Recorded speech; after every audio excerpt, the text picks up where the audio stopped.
C to the K to the B, it's the way. C to the K to the B every day. C to the K to the B, I'll still soon hop on. We're going to the moon. We're going to the moon. We're going to the moon, yeah, because we're going to the moon.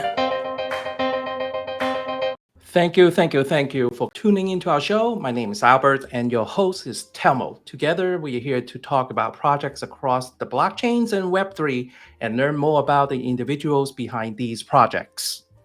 Indeed. Thank you very much for that, Albert. So welcome everyone to our show. Before we start, please remember that nothing in it is financial advice. So we're here just to have some fun as usual. If you like the show, please don't forget to hit the like button and subscribe to our channel. Yes. Make sure you smash that like button. Sorry to jump in on that, Albert. It's one of my favorite parts of YouTube channels. Yes. Saying smash. We need to come up. We need to come up with a stronger entry like that. That's true. Smash it. So our guest joining us today is Sam from Fractal Network. Sam, welcome to the show. Thank you. It's exciting to be here. I appreciate you guys bringing me on and giving me the opportunity to talk a little bit about Fractal. Cool. So Sam, perhaps we can start with, a bit of your background. Where are you from? So I grew up in the state of Utah in the United States of America in a town called Provo. Most people know Provo because that's the location where Brigham Young University is located. And they've had some really good football teams. Like that's where Steve Young, who's a 49er quarterback, that's where he went to undergraduate to college. And so that's where I grew up, in the middle of the Wasatch Mountains, skiing and riding mountain bikes and the Big Sky. Kind of, yeah. Big Sky's up in Montana, but yeah, it's a beautiful area. Beautiful, about to say real estate, but that's not it. That's what happens here in Palo Alto. But it's very beautiful land, very beautiful out there, and I really enjoy it. Cool. Good to know. So, what about your educational background? So, my undergraduate degree out of the University of Utah is in philosophy. And there I studied ethical systems. I was actually published as an undergrad researcher, and I was flown out to the Virginia Military Institute to talk about how Kant, Immanuel Kant and the categorical imperative, and theocratic governments, they don't interact. Like if you use Kant's categorical imperative in the metaphysics of morals, that means a theocratic government cannot be supported on its own moral weight. So that was my undergrad, ethical systems in philosophy.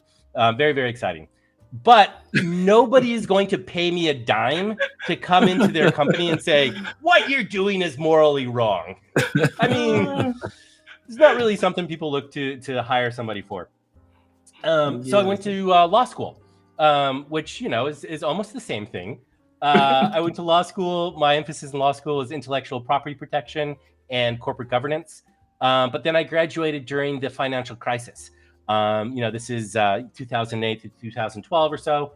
And it devastated the legal market entirely.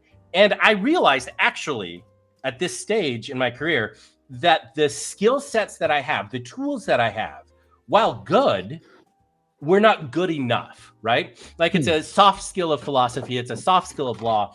I needed to get some hard skills under my belt as well. So I got my MBA focused on finance. I know sometimes when people say MBA, you're like, oh, entrepreneurship degree, which is a good degree, marketing, good thing to have. But what I wanted my MBA, what my master's to focus on was hardcore finance. So I did that. And that's my education. That's where I come from. I will note, importantly, not an ounce of code in that entire education. I never learned one line of code, one language, any of that stuff. So I'm really good at a bunch of different areas of crypto, but coding is not one of them. Which MBA program did you attend? This is the Santa Clara University Levy School of Business. Nice. Yeah. Excellent. Yeah. Okay. So it was a lot of fun. I really enjoyed my time there. We had, it was a really great time to be in business school because Netflix was in the process of transitioning off of DVDs and into streaming. And Apple in general, was trying to move more to a service base rather than strictly selling only iPods, right? They had just started doing the iPhone, but so their app store and Apple TV and content was a very big push for them at the time. So it was a very interesting time to be in business school here in the Bay Area, where I can actually go and sit down with executives of those companies to learn about what it was they were doing, which I did, Wonderful. which was fun. How did you ended up in blockchain then? You did question. mention that you didn't learn a single line of code. Well, I can join you because I currently what I do is I'm a trainer. I am a technical trainer, and basically I deliver this technical training. Those technical training materials to developers, but I myself I don't know a single line of code. So Same here. Same here. But I mean, the thing that's beautiful, especially now, what we're getting to is developers have started to create tools, and the advent of Chat GPT and GPT 4.0, we are able to do this in a way that we don't need hard code coders quite as much. I still think it's a vital skill set, and I would never in a million years just throw a query or prompt into an AI and then publish that code. But what it does is it helps us get that one step in to be able to say, hey, is this even feasible to do with software? Hey, can I actually even put something together? And so it's a stage in which the creative mind gets a little bit of bootstrapping up using AI and developer tools that already exist. Like Remix, I love Remix. It's a platform for tools for blockchain developers, and it's allowed me to publish a couple of different smart contracts and tokens themselves, even though, like I said, don't have the slightest understanding about code. Cool. So I was asking, so Fractal, how did you ended up? Well, actually, before how did you ended up? What's your current official title at Fractal?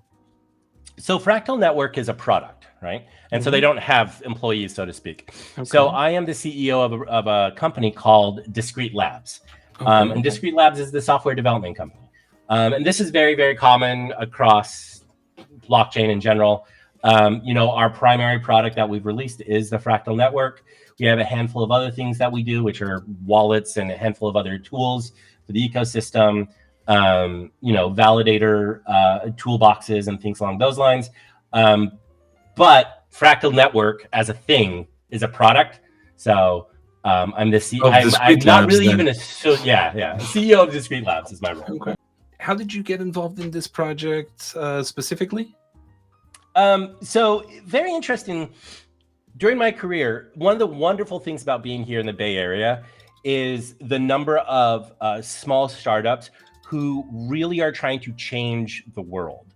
Like, it's not just simply to create and release another widget, but they're actually trying to do something that will impact people substantially. And one of the startups that I was fortunate enough to be a part of was a project called Knock Knock Labs. Knock Knock Labs ended up being the founder of the FIDO Alliance, Fast Identity Online, and is the software that our team at Knock Knock wrote is in almost every single device that you see in one way or another, because it manages authentication. It manages biometric authentication, manages strong signal, multi-factor authentication. And what it uses to do that is a private and public cryptographic key pair. Knock Knock Labs was founded entirely by alumni from PGP, and PGP is where Hal Finney worked. And so those of us who love the mystery of who is Satoshi, Hal Finney comes up a lot. He comes up a lot. Well, was he? Come on. I don't know, because I didn't work with him personally. Phil Dunkelberger, who is my CEO, was his boss when Hal Finney was working at PGP. And he told me, he's like, look, Hal was brilliant. And he had every single, talent and skill and contact and knowledge that he would have needed to create Bitcoin. But his role at PGP was he was a scientist. He was a researcher. And so Phil Dunkelberger was just like, go do what you want to do. Just go do whatever, because whatever it is you're doing is going to be amazing. So go work on that. So Phil's opinion, And it is amazing. Yeah, it is. It's very incredible stuff. Yeah. So maybe we found the answer today, right here, everybody. We get a strong hint who who really Who is Satoshi Satoshi was. Nakamoto. Yeah, which is great. But so the thing is Knock Knock exposed me to this technology, The private and blockchain. public key pairs, which is then a very, very important component of blockchain. Okay. The Knock Knock's business model at the time was to sell servers.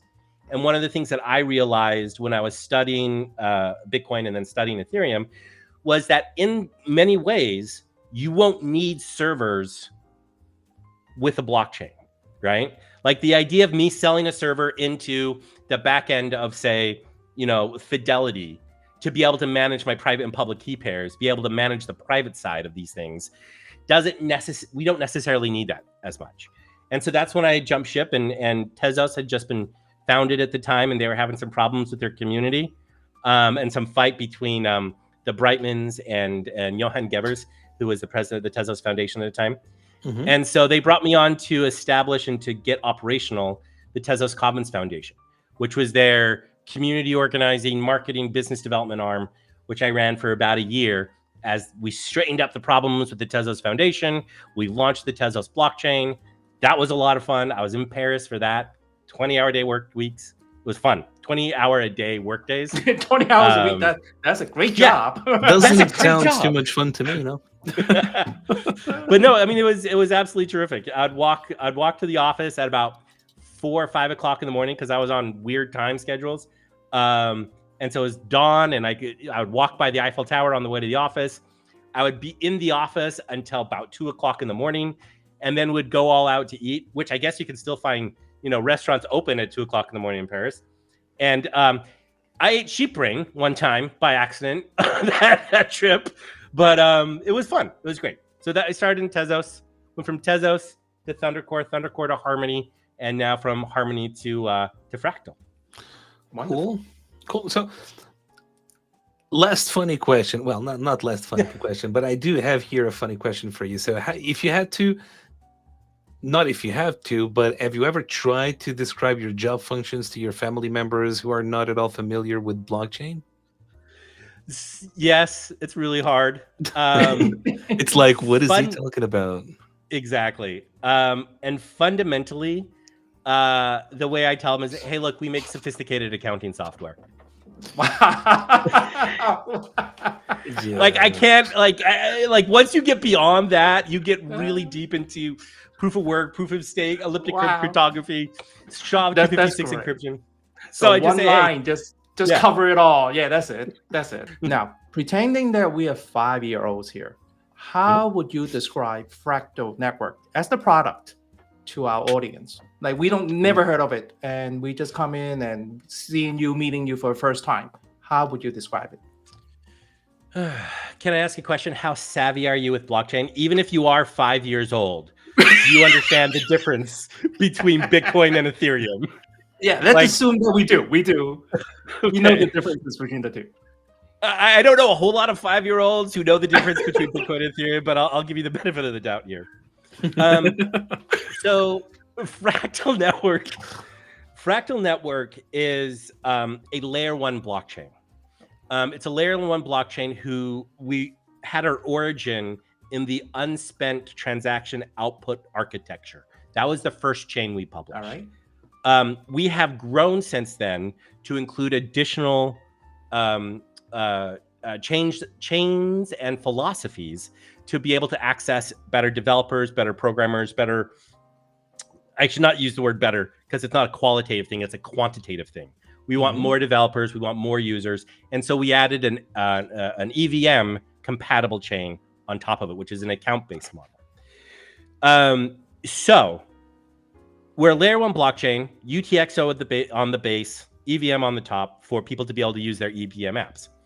However, what we have found is the EVM market itself and the EVM L2 market, they're both very, very concentrated with a bunch of different projects it's like trying to tell the difference between two sports teams. Like you really have to understand in depth what it is about the sport to be able to understand what makes one different and what makes the other.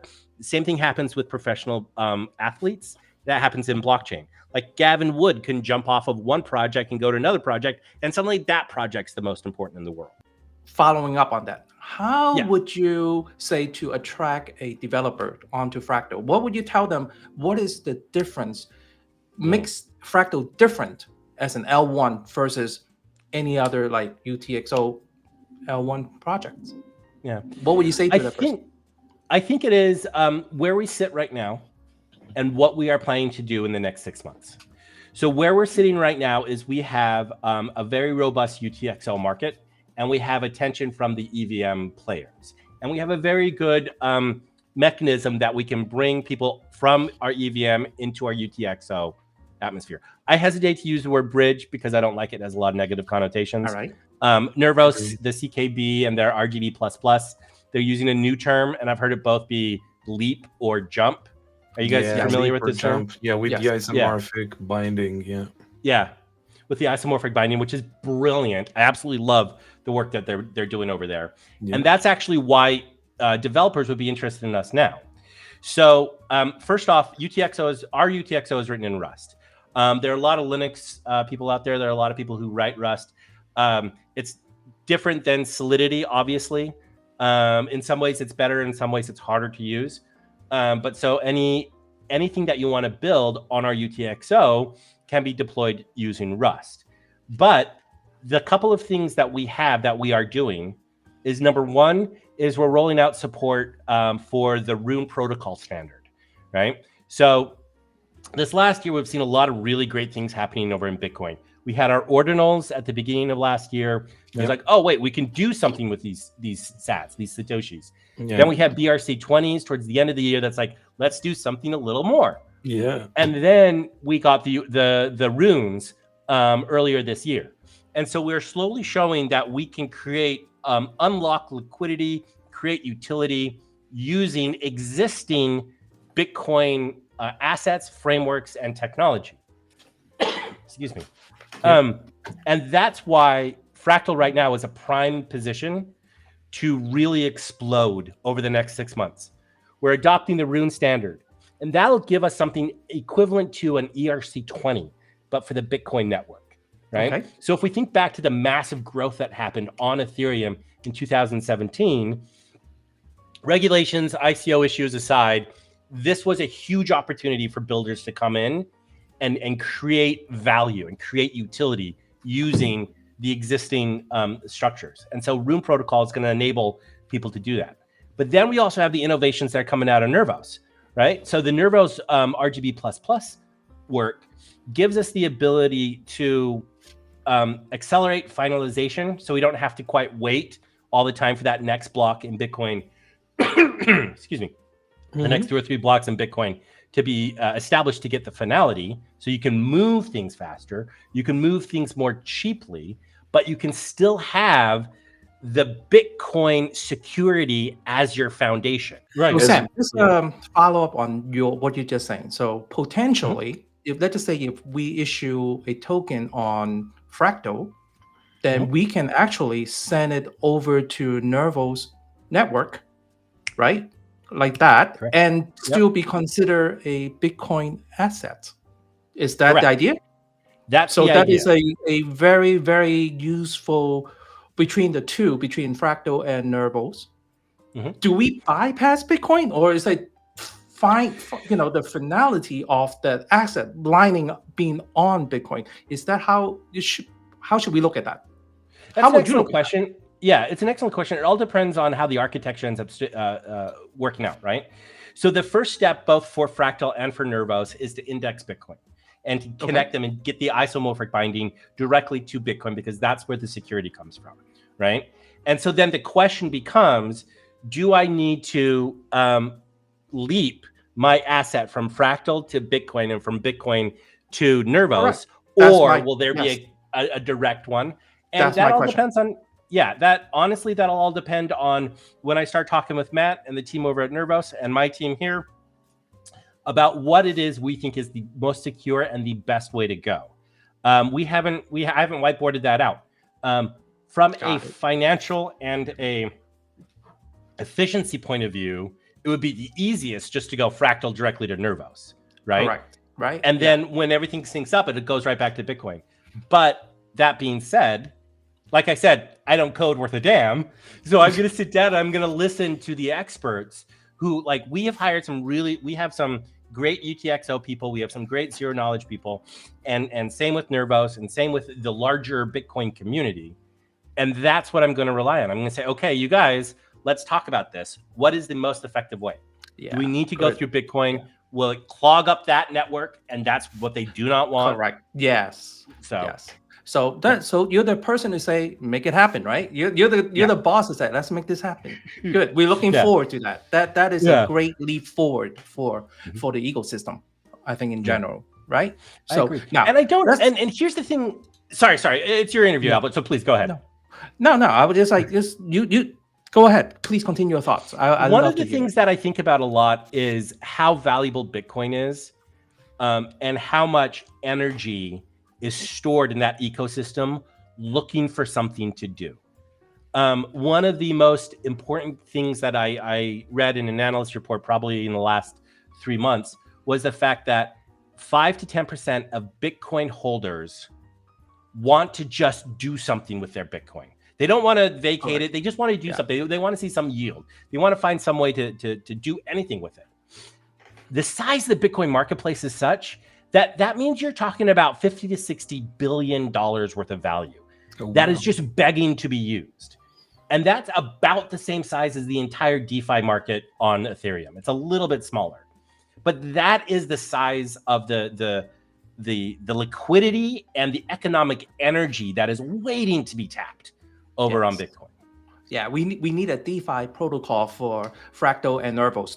That would be perfect. And then 100%. Using Bitcoin as an asset, right? That would be fantastic. Now, I'm waiting for that. Yeah. That's why I think the Room protocol is so important, is because that'll give us the common standard upon which to operate. And that's the thing that's been really hard about the EVM space, is even though they have these ERC20s, these 721s, all these other standards, they're still fragmented. On Bitcoin, if we can settle in on one standard and say, okay, this is how we're going to do token contracts. This is how we're going to do virtual machines.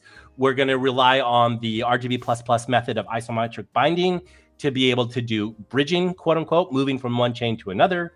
That all of that together creates a much more powerful ecosystem than what they have over in Ethereum. That's awesome. Okay. So, all right. So let's sidetrack a little bit, Sam.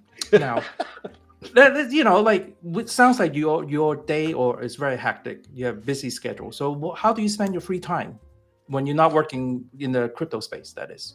What do you like to do? Yeah. So obviously I'm in California. So one of my favorite things to do is go to the beach.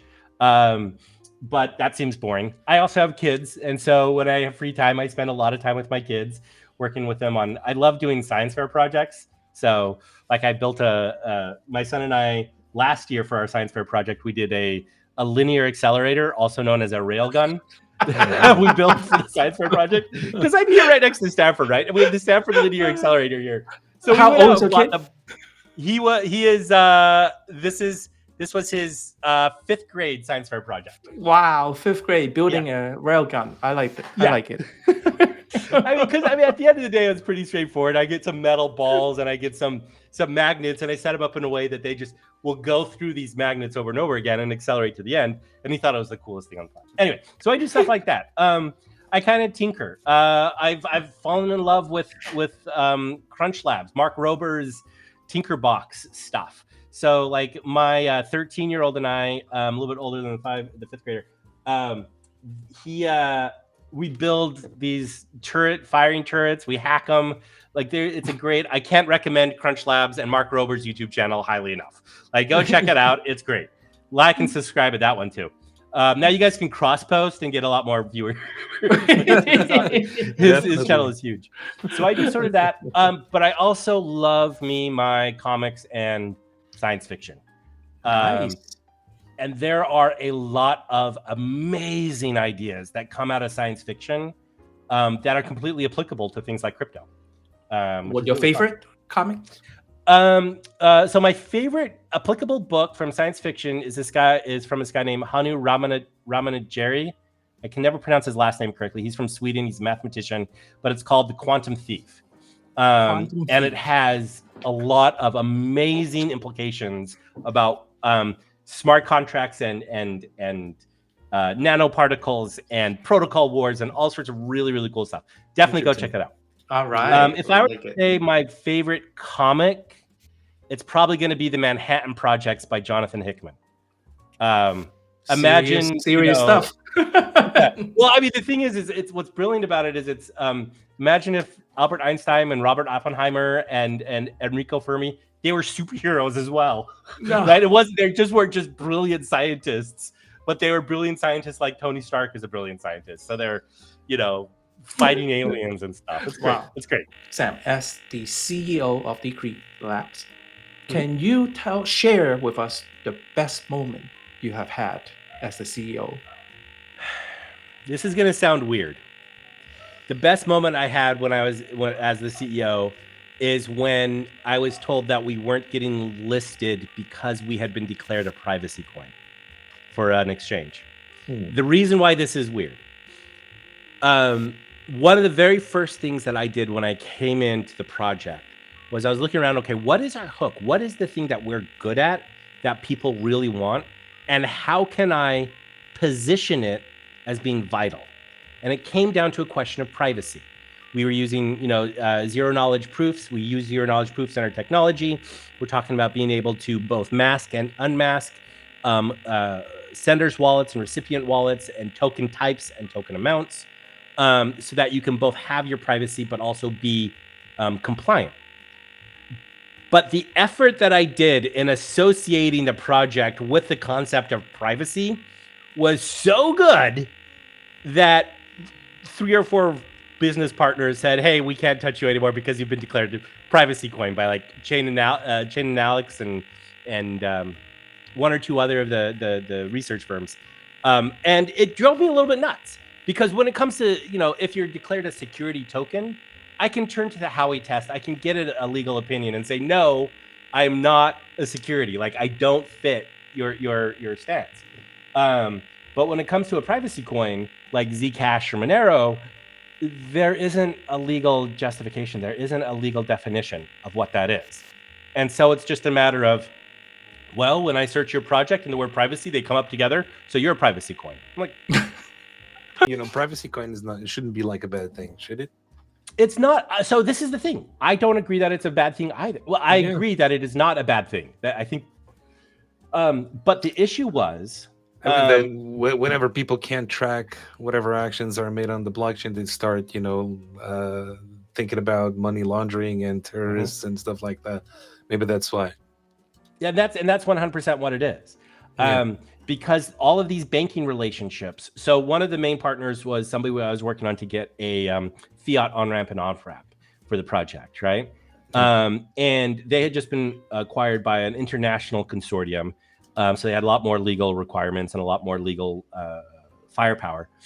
And what ends up happening was this is during Operation Choke Point 2.0, right? So this is when the Biden administration took down Signature Bank, they took down Silvergate Bank, they took down Silicon Valley Bank because of the relationships these banks had with crypto, right? And so because of that threat and the threat from the US government, all that they needed to do was they sent a letter from the FDIC or the SEC that said, hey, listen, this asset or this organization or this marketplace that you're part of is potentially risky. That's all they had to say. And so then they're like, fine, we won't bank with these people anymore. We won't bank anybody that touches Bitcoin and crypto. And so that's what ended up happening with this fiat on-ramp is their lawyers said, hey, if we keep doing this, it's been listed as a privacy coin. If we do it, then we're in danger of losing our banking relationships. So Sam, how is that your best moment? Yeah, that's what I was thinking, What? Why is that my best moment? Yeah, why is that your best It's moment? my best moment because the message of how important privacy is was very clear. The message about the fact that this is not about secrets, it's about choice. It's about the fact that you are the individual who gets to choose who you share your information with. That's all privacy means, right? That you get the choice. And that message resonated so strongly that it triggered awareness from international bodies, right? And so because of that, I felt like that was a huge success. It doesn't change the nature of the message, which is privacy is vital. It's about retaining your ability to choose who you're in a relationship with, what sort of data you share. And that's why it's such an important moment for me as the CEO of Discrete Labs. That was my message. I felt so much success in being targeted because I was given a good message. That's good. That's a good way to look at it, right? You know, But like how do you feel how do you feel that could work out, like in the long run? I have my optimistic opinion and I have my pessimistic opinion. Yeah. I have believed for quite some time that the fight to regain our right to privacy is the moral cause of our age, right? So like our parents had a fight about civil rights, and regardless of where you think we are racism-wise in the world today, I guarantee you is worse in the 50s. Absolutely. And so I really do think that our right to privacy, our right to choice, that freedom is something that we have to get back, because we have sacrificed it on the altar of being able to say, oh, I see your Instagram that you ate those really delicious eggs Benedict. That's great. And for that, we gave up all of our privacy. Yeah. And that's insane. So it's going to be a huge fight to get our privacy back. As long as there's no separation, I'm going to borrow a term from a friend of mine, Melton Demirs. As long as there's no separation between state and money, we're always going to be fighting this fight. Yeah. True. And that's just the nature of the beast. Yes. But it's also so important, which is why the last 2 weeks here in the States, I've been really, really encouraged, because the pro crypto army has been doing some really good work.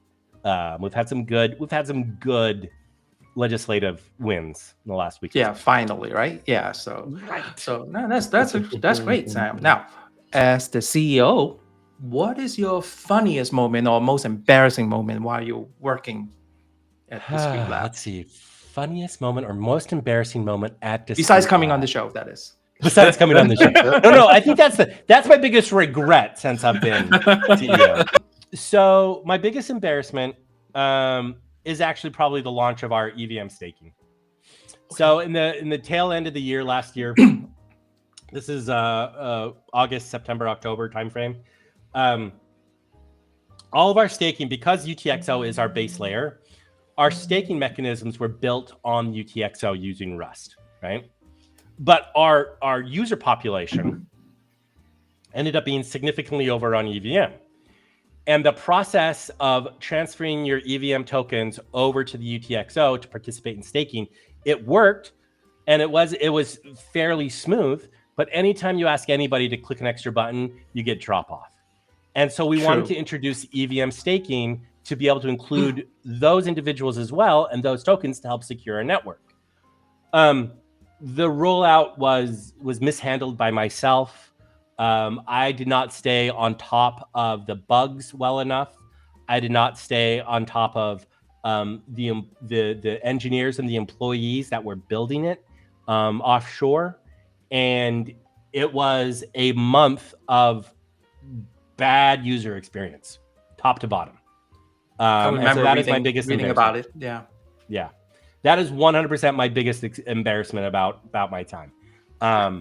Was that the reason it led to the rebranding? Partly. There are a couple other things. Before I came on board, there were some negative connotations associated with Findora.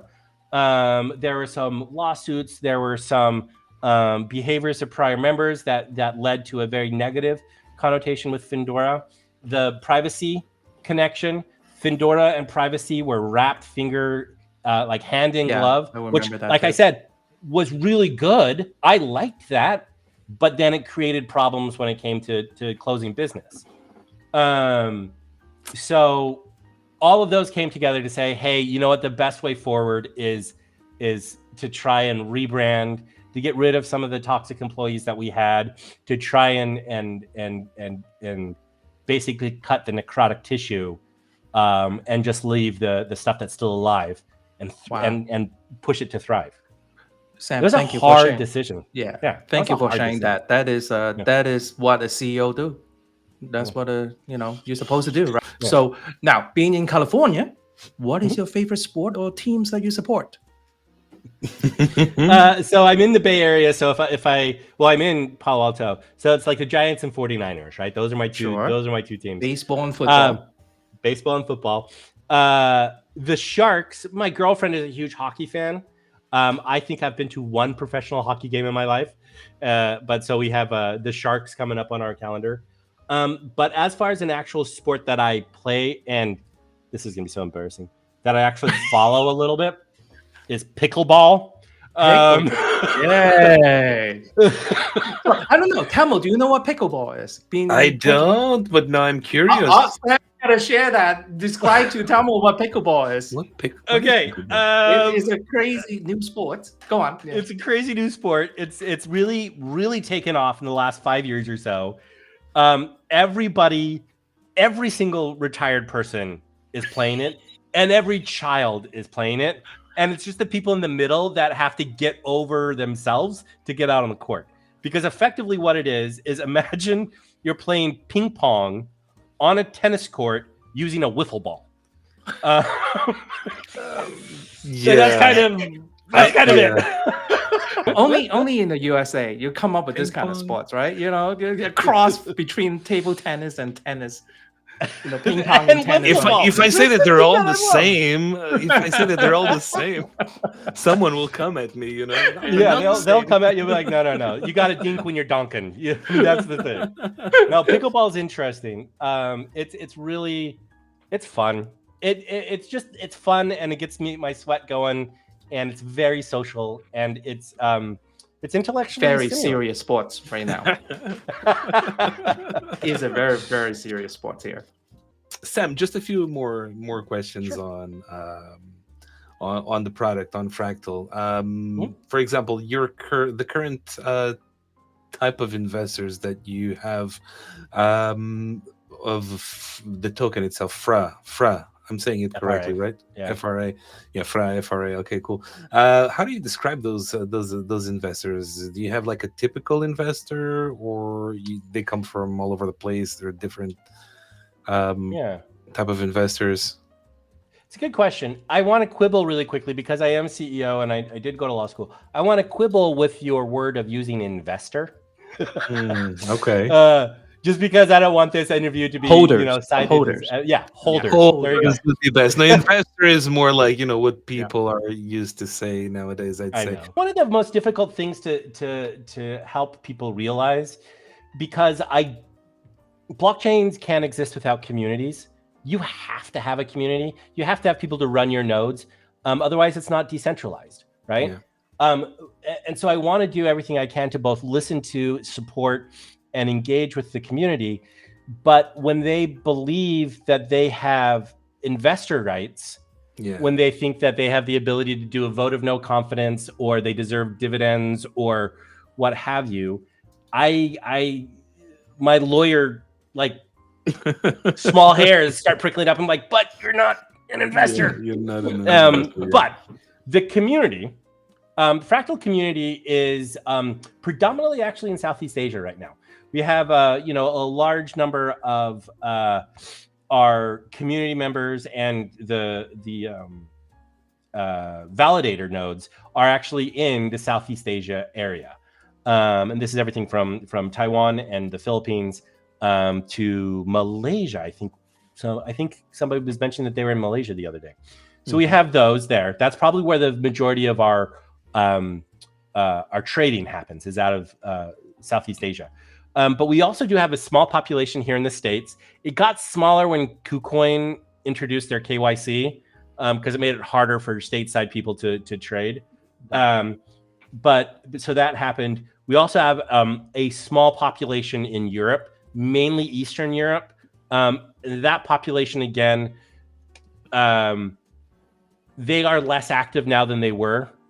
And I attribute that in a lot of ways to what's been happening in Ukraine and the war over there. I know a couple of prominent community developers who have totally gone radio silent over the past 2 years. Yeah. And I know that they lived in Kiev. So my hope is that they are okay. But I don't know. Yeah, they have other things to worry about. Yeah. Instead of magic internet money, they're busy surviving. And so I'm like, okay, you go do that. That's totally okay. You don't have to jump into Telegram right now. You're fine. Yeah. So what is it that it takes to become a validator of Fractal? That's a good question. It's in our documents, and I haven't set up a validator myself, and I haven't done it in a long time. EasyNode is the guy that we have in our Telegram channels to help people set up validators. My belief is it requires 10,000 FRA to start, to get it started. But once that happens, I'm not actually 100% sure. I would kick it over to EasyNode and say, hey, you're my technical expert. What is the definite, like, what are the things that you need to line up? Do you need, from AWS or DigitalOcean or any of these other platforms that you're able to use?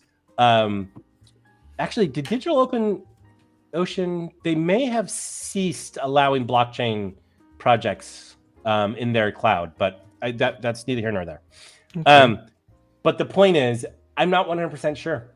10,000 FRA, I think, is the baseline. And then beyond that, is it complicated? I don't think so. No, okay. Do you get any rewards running a node? Do you get any? Yeah, so I mean, it's the same as almost every other proof of stake.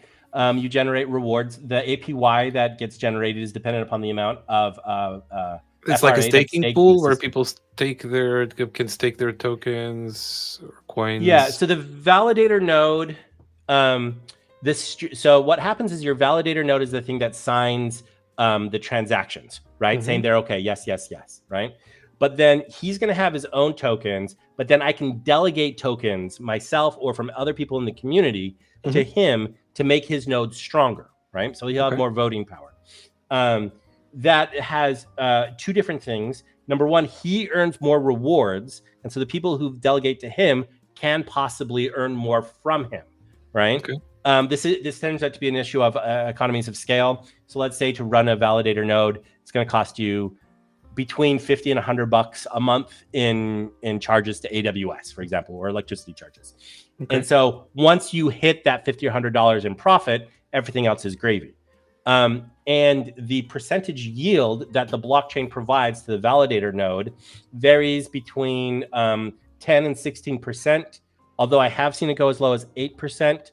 And that's quite high. That's quite high. Yes. Yeah. We are very small. We're a very small shop. And so we need to incentivize people to come over from other places. Like, actually, I believe I've seen it above 20%. That's crazy. There are some times that it is. It's a dynamic. Let's do it, Telmo. Let us run a node.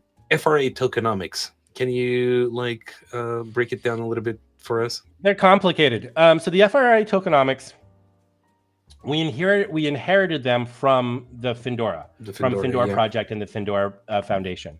So there's still an article out on Medium that goes through these, but it is complicated. We're talking about institutional partnership reserves, foundation reserves, contributors and advisors. It looks like there were 1, 2, 3, 4, 5. There are 2 private rounds and then 3 public sale rounds that they had to have token distributions for. And so there's just a lot that goes on. We are still in the process of unlocking the tokens for the various different pools internally. There are 21 billion tokens that were minted. It's roughly about 50%, about 10 billion or so are circulating.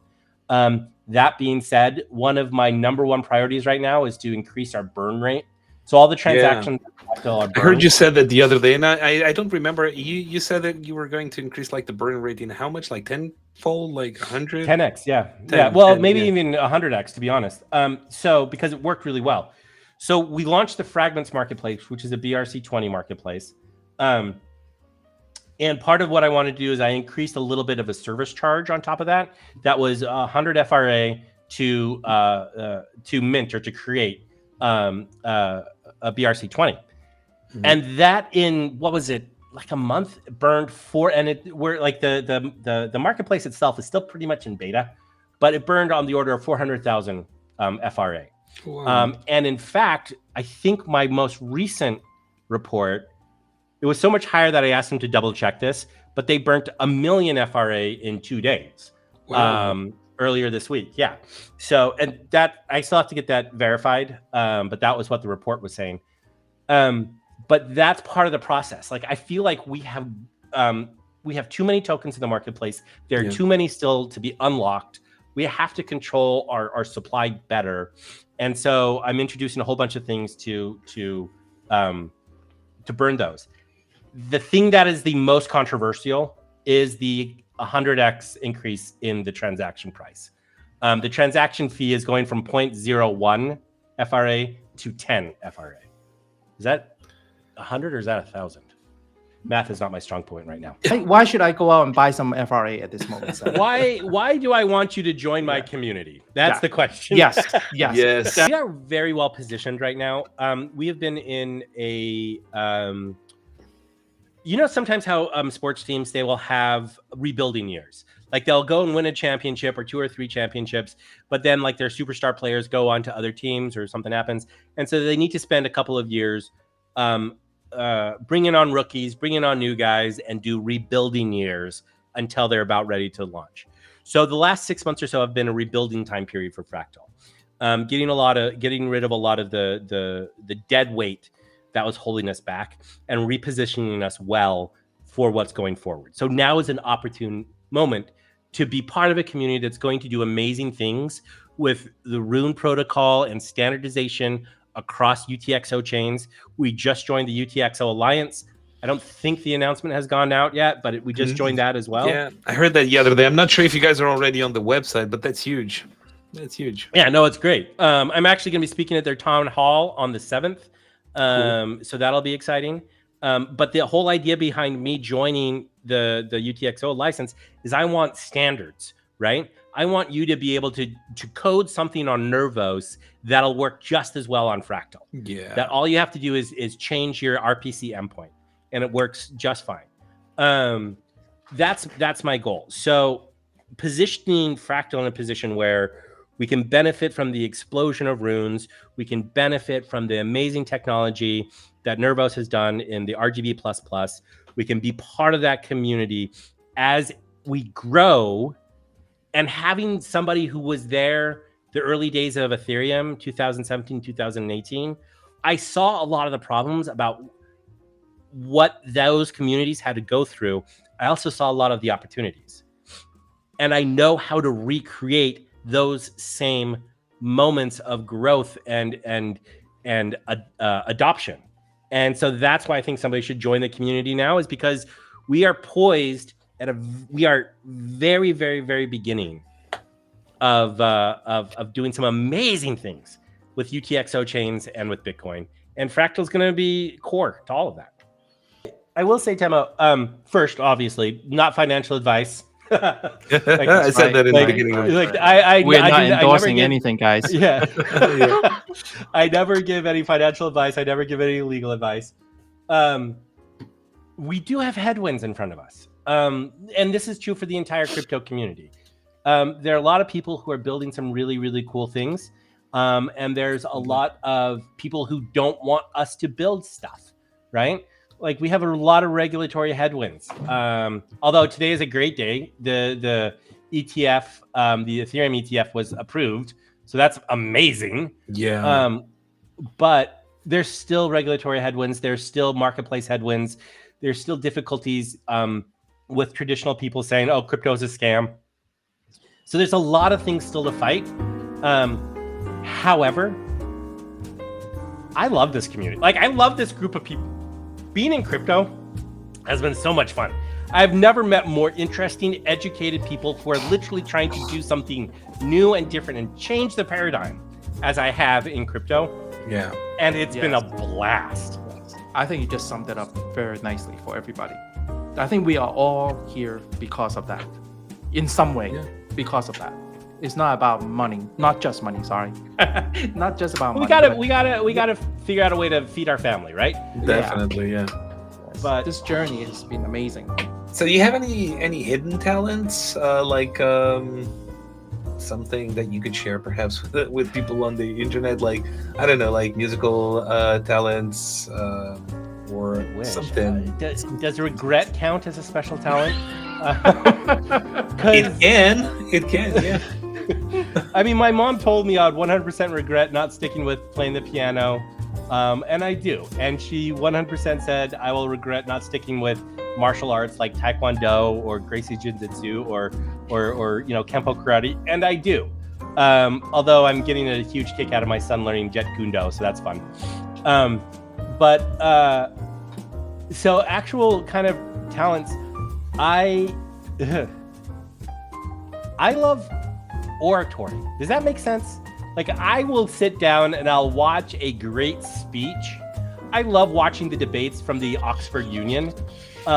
That it's basically people with a British accent saying really smart things in public.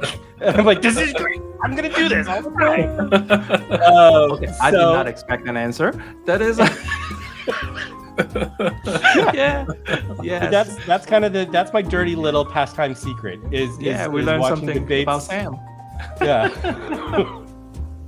There you go. Do you have like a marketing strategy, like anything planned to expand perhaps the product reach for the next months? I heard you saying that you have like plans for the upcoming 6 months and that you plan like some sort of an exponential growth or something like that. Do you have like any marketing strategy planned that you can share? Of course, I can share. Yeah. So our main focus over the next 6 months is this path to Bitcoin L2, right? So it's we are looking at the feasibility of etching our own rune, like a Fractal Network rune, which then people can purchase and then possibly get an airdrop of UTXO FRA tokens, right? In a way to start generating buzz and connection with the rune protocol community and the larger Bitcoin community, and start engaging with them so they understand who we are and what we do. And once we kind of have that going, then we're also going to be introducing, we're almost finished working on our white paper about what our Bitcoin L2 is going to look like. Okay. There's a ton of references to Nervos's work, a ton of references to RBG and RBG++, to cells and isomorphic binding and a bunch of that stuff, because it's really, really, really smart work. And so with the combination of the rune protocols, the RGB++, the Nervos connection, working closely with them, not in a competitive way, but in a promotional way, like a UTXO Alliance that has standards makes everybody better, right? And as far as adoption goes, that means wallets can adopt and support each chain without too much difficulty, and then users understand how to do something without that much more cognitive load. And so those various different pieces put us on a path by the end of this year to launch our Bitcoin L2, specifically around positioning UTXO as the next massive center of explosion of economic growth, wealth growth, Bitcoin or blockchain projects going forward. So that's where my head's at. That's where I'm thinking. I have an important question from my end, because as I said, I'm in New York. I am not able to purchase FRA. Now, as a CEO of Discrete, what can you do to reach the bigger markets? Like right now, because KuCoin, because the KYC, right, they're not allowed to be in New York. And I don't see anywhere I can swap any of my, say, other assets for FRA. So how would you address that issue? So you crouched your question in a way that makes it difficult for me to answer it properly. Correct. As the CEO of Discrete Labs, I can't do anything. I cannot advocate to sell or to make anything easier for you to be able to purchase something that may or may not be an unregistered security. Just the nature of the business. Right. The way that communities in general solve this particular problem is there are a variety of both exchanges and decentralized exchanges and centralized exchanges, as well as more coming, where FRA is listed or will be listed soon based on efforts from the community, that people are able to do the swaps there. Fundamentally, I advocate everyone always needs to follow the laws of the jurisdiction they're in. Full stop. Right. No caveat there at all. Mm-hmm. So, and then, honestly, I think if your region has legislation that prevents you from participating in something like Fractal, talk to your representatives. Seriously, New York needs to straighten up. Yeah, New York is difficult. New York is very tough. That's a big market to crack into. I understand. Like yesterday, XRP was finally allowed to trade on Coinbase in New York, right? So now, so many years. Yeah, after so many years. So now, as a company, your product to be able to be listed, say Gemini or Coinbase, is that a priority for you and the management team to list on decentralized exchange? On centralized exchange or on decentralized exchange? Centralized. On centralized exchange? Yeah. The approach that we make with decentralized exchanges is normally there are effectively earn campaigns that we can do with them because they have such a broad audience. There's something on the order of 172 million users of Coinbase, right? And so engaging with their earn campaigns to teach their users about Fractal is the place where we engage as a company. That's where we can go and we can do work to that is consistent with local regulations. The reach to be able to get listed on Coinbase and to get listed on Gemini and to get listed on Binance or any of these other massive exchanges, that can be. There are a wide variety of requirements that they look at. One of the things that you'll see Paul from Coinbase talk about all the time on Twitter is how decentralized a project is, right? And so those sort of metrics are the metrics that we can address, which is what is, making sure there's a high enough demand and a high enough volume, making sure the project itself is as decentralized as possible. And that's the stuff that we can do, as well as, continuing our relationship with these platforms to be engaged in their earn campaigns and in their marketing platforms, so their users can demand FRA. Is that being done on your end? Yeah, we are actively working towards more and more decentralization. Some things, the parts had to be rolled back, and we became more centralized for a period here. But now we're re-decentralizing because of the problems that were introduced from the EVM staking. To be honest, like a lot of code problems were introduced on that, and it's created a lot of issues, top to bottom. Everything from our mobile wallets to our desktop extension wallet to so many, that piece of code ended up breaking so many different parts of the ecosystem. I was astonished. I'd never seen something like that happen before. And so in fixing that, we had to roll back some of the decentralization because we needed to pull some of the validator nodes more under direct control. Okay. So that's the process. Well, thank you. Thank you for addressing that. Hopefully, in the near future, say the next year or so, we will be able to see FRA being listed in a major centralized exchange. I would love to see awesome. That. I would love to see it. It'd be great because that, to me, that means that's an indication that I've gotten Fractal as decentralized as we need to be, that I can actually go out there and I can get that sort of stuff done. Fantastic. Thank you. Anything else, Telmo?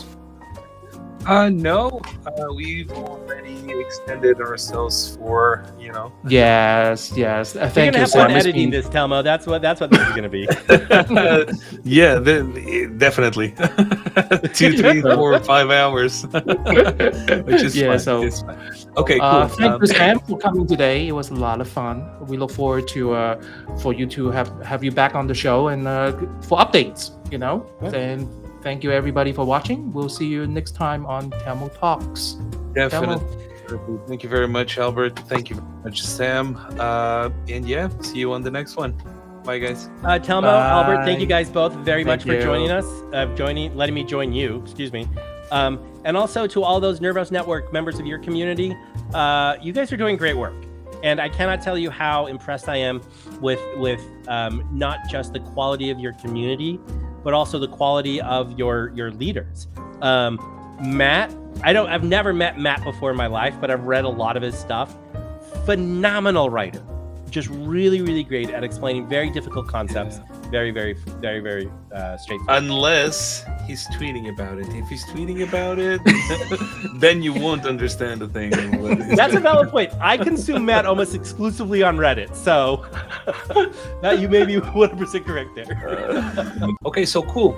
Once again, Sam, thank you very much for joining. Thank you. Albert, once again, Have a man, great thanks weekend. for being here. Okay, thank you. Yeah. Take care. Cool, guys.